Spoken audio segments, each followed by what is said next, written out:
সাদাকাল্লাহুল আযীম। মুআজ্জিজ মুহতারাম, সম্মানিত ধর্মপ্রাণ মুসলিম ভাইরা, পর্দার আড়ালের মা ও বোনেরা, সকলকে মাহফিল কমিটির পক্ষ থেকে সকলকে অসংখ্য ধন্যবাদ জানাচ্ছি যে আল্লাহ রাব্বুল আলামিন আমাদেরকে এই পবিত্র মজলিসে বসার তৌফিক দান করেছেন, সেজন্য আমরা শুকরিয়া জ্ঞাপন করে বলি আলহামদুলিল্লাহ।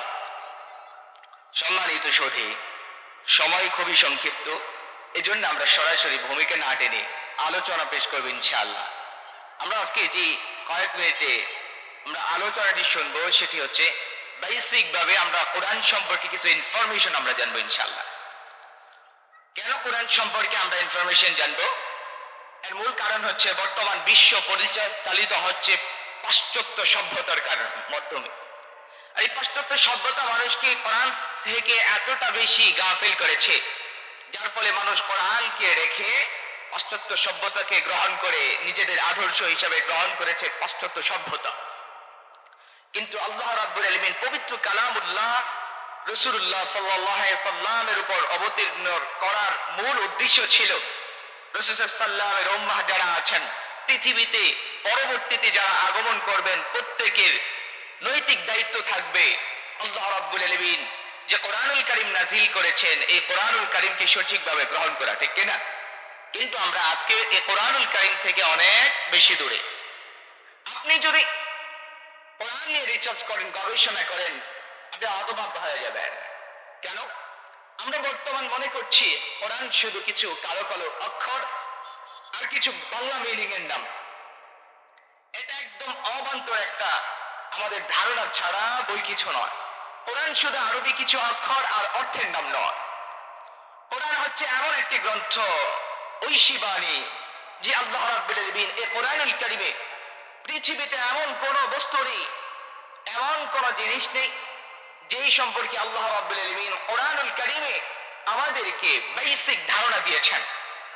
আপনি স্থলের কথা বলবেন, জলের কথা বলবেন, আকাশের কথা বলবেন, মানুষের কথা বলবেন, জীব জানোয়ার সব কিছুর কথা আল্লাহ রাব্বুল আলামিন পবিত্র কালামুল্লাহতে দিয়েছেন। কিন্তু আমরা রিসার্চ করতে, আমরা গবেষণা করতে জানি না। আপনি জানলে অবাক হবেন, বর্তমান বিশ্বের পাশ্চাত্য সভ্যতা যাদেরকে আমরা আদর্শ হিসেবে গ্রহণ করেছি, বিশেষ করে ইহুদি জাতি, আমাদেরকে বিভিন্ন কাজে ব্যস্ত লাগিয়ে, খেলা তামাশা, নাচ গানে আমাদেরকে লিপ্ত করে এই ইহুদি জাতি তারা নিজেরা কোরআনের গবেষণা করে। বিশ্বাস হয় না? আপনারা দেখবেন পৃথিবীতে ইহুদি যে পণ্ডিত গুলো আছে তারা অধিকাংশই প্রথমে আরবি ব্যাকরণ, আরবি গ্রামার জানে, তারা আরবি সাহিত্য জানে, আরবি সম্পর্কে গভীর পাণ্ডিত্য অর্জন করে কোরআন সম্পর্কে রিসার্চ করতে থাকে। কেন? কোরআনের ভুল ধরার জন্য। কিন্তু আল্লাহ রাব্বুল আলামিন তো এই কথা আরো 1400 বছর পূর্বে আমাদেরকে বলেছেন, যালিকাল কিতাব লা রাইবা ফি। এমন একটি বই, ভুল তো দূরের কথা, সন্দেহের কোনো অবকাশ নাই।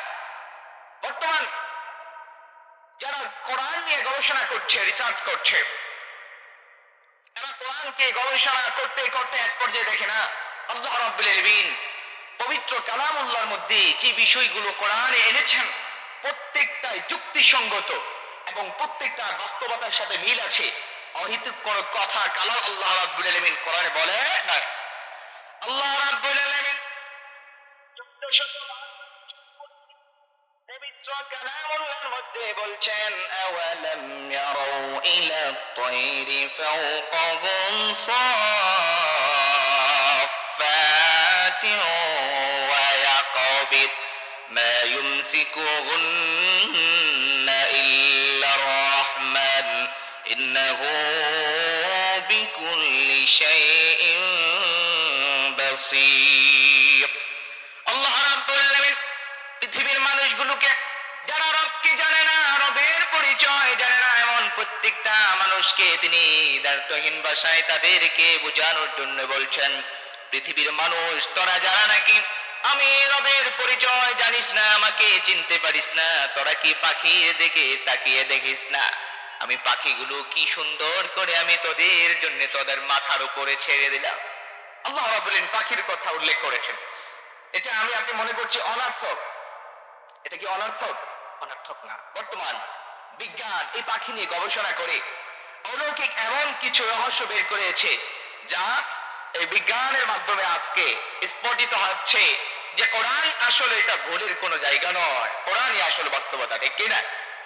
আল্লাহ রাব্বুল আলামিন পবিত্র কালামুল্লাহর মধ্যে 1452 বছর আগে তিনি উট সম্পর্কে আমাদেরকে বলেছেন, আফালা ইয়ানজুরুনা ইলাল ইবলি কাইফা খুলিকাত ওয়া ইলাস সামাই কাইফা রুফিআত আফালা ইয়ানজুরুনা ইলাল ইবলি কাইফা খুলিকাত। পৃথিবীর মানুষগুলোকে উটের দিকে তাকিয়ে দেখে না, আমি উটগুলোকে কি চমৎকার ভাবে আমি নাজিল তাদেরকে সৃষ্টি করেছি। সুবহানাল্লাহ বলবেন না? উটের কথা আল্লাহ রাব্বুল আলামিন এত গুরুত্ব দিয়ে আল্লাহ রাব্বুল আলামিন পবিত্র কালামুল্লাহতে বলছেন। বর্তমান বিজ্ঞান বলছে আল্লাহ রাব্বুল আলামিন এই উটের মধ্যে স্পেশালি 4টা এমন জিনিস দান করেছে যেটা পৃথিবীর মানব সহ অন্য কোন প্রাণীর ভিতরে আল্লাহ রাব্বুল আলামিন এটা দেন না। সুবহানাল্লাহ বলবেন না? বর্তমান বিজ্ঞান বলছে আল্লাহ রাব্বুল আলামিন উটকে স্পেশালি ভাবে বাহ্যিক ভাবে এক পায়ে 2টা হাঁটু দিয়েছে। কয়টা? আপনারা খেয়াল করছেন? দেখবেন উটের যে পিছনের পাটা আছে এই পায়ে এক পায়ে হাঁটু কয়টা? 2টা। 2 নাম্বার বিজ্ঞান বলছে উটকে বলা হয় মরুভূমির জাহাজ। উট অনেক দূর সফর করে, কিন্তু মরুভূমিতে এসে পানি পাবে কোথায়? এজন্য আল্লাহ রাব্বুল আলামিন এই উটের মধ্যে স্পেশালি আরেকটা পানির ট্যাঙ্ক দান করেছেন। উটকে এমন যোগ্যতা দান করেছেন, মরুভূমিতে যখন উটের পিপাসা লাগে উটকে ভিন্ন কোনো জায়গা থেকে পানি পান করতে হয় না। উট পূর্বে যে পানি পান করেছিল তার স্পেশালি স্টমাকের মধ্যে এটাকে সে ফুল করে রাখে, ট্যাঙ্কি ফুল করে রাখে। যখন পানি পিপাসা হয় এখান থেকে সে পানি তার স্টমাক খাদ্য থলিতে সে গ্রহণ করে।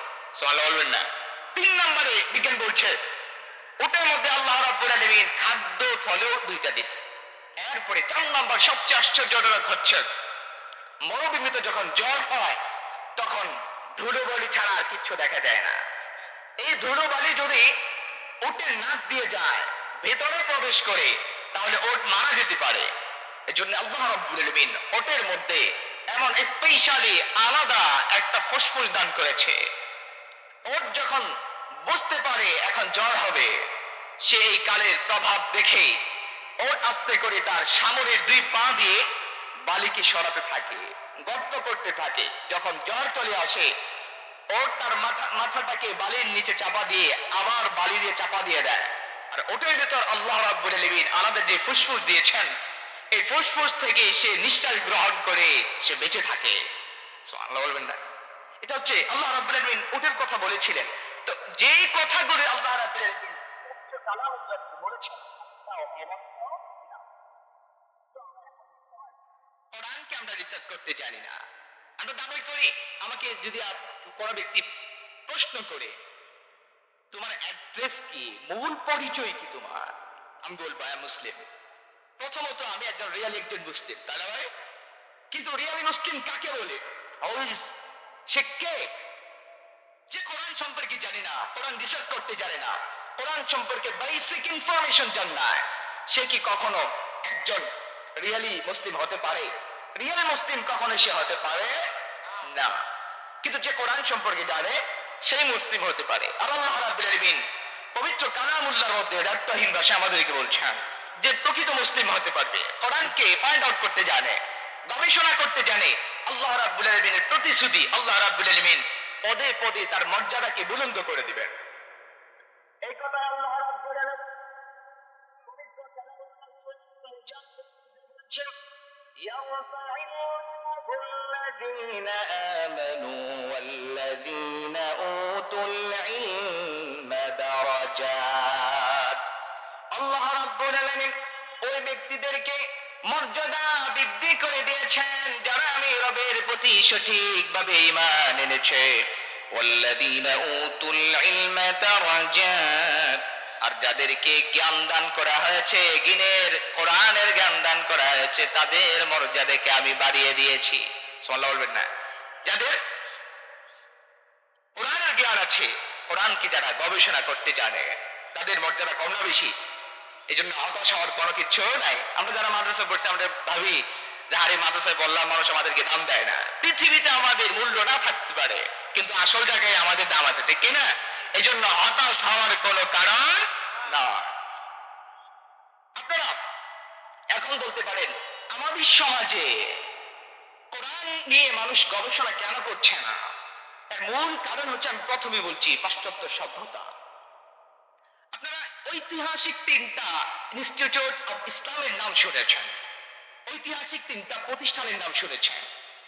যে 3টা প্রতিষ্ঠানের মূল কার্যধারা ছিল পৃথিবীর প্রত্যেকটা মুসলিমকে তার পরিপূর্ণ ফরজ পরিমাণ জ্ঞান শিক্ষা দেওয়ার পরে জাগতিক শিক্ষা তাকে দান করা। এক নম্বরে বর্তমান আমরা যে দেশকে চিনি, মরক্কো। এই মরক্কোর ফাস নামক শহরে একটি ইনস্টিটিউট আছে, একটি বিশ্ববিদ্যালয় আছে, যেটার নাম হচ্ছে জামিয়াতুল কারওয়িন। 2 নম্বর টিউনিশিয়ার একটা জামিয়া আছে, জামিয়ার নাম হচ্ছে জামিয়াতুজ জাইতুনা। নাম কি? জামিয়াতুজ জাইতুনা। 3 নম্বর আমরা বর্তমান যেটাকে দেখছি, বর্তমান মিশরে অবস্থিত আল আজহার ইউনিভার্সিটি। এই 3টা ইউনিভার্সিটির মূল ধারা, পাঠ্য পুস্তকের ধারা ছিল প্রাথমিক মুসলিম সন্তান যারাই পড়াশোনার জন্য সেখানে ভর্তি হবে তাদেরকে দ্বীনের জরুরি ইলম তাদেরকে সেখানে শেখানো হবে। তারপরে তাদের মেধা অনুযায়ী যে যে দিকে যেতে চায় সে সেই বিষয় নিয়ে গবেষণা করে, কোনো আফসোস নাই। কেন? প্রাথমিক যদি একজন সন্তান মুসলিম সভ্যতা শেখে, পরে পাশ্চাত্য সভ্যতার সাথে মিললেও সে তার আদর্শকে কখনো হারাবে না। কিন্তু ষড়লগ্ন থেকে বাচ্চা যদি পাশ্চাত্য সভ্যতায় বেড়ে ওঠে, পরবর্তীতে তাকে আবার মুসলিম সভ্যতায় আনা কখনো সম্ভব না। কিন্তু